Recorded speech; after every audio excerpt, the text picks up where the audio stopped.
শেরপুরের জিনাইগাতিতে বন্য হাতির তাণ্ডবে প্রাণ হারিয়েছে দুজন। মাত্র ১.৫ ঘন্টার ব্যবধানে এই দুই প্রাণহানির ঘটনায় পুরো এলাকায় চরম আতঙ্ক ছড়িয়ে পড়েছে।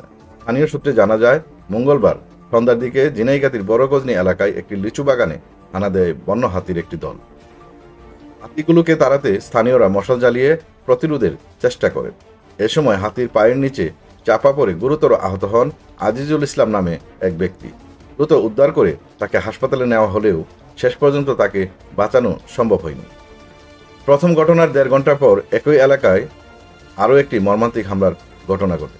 বাঁকাকুড়া থেকে বাড়ি ফেরার সময় ৪ কৃষকের উপর আক্রমণ চালায় বন্য হাতির দল। ৩ জন কোনোভাবে পালিয়ে গেলেও কৃষক এফসি মারাক হাতির আক্রমণের শিকার হন।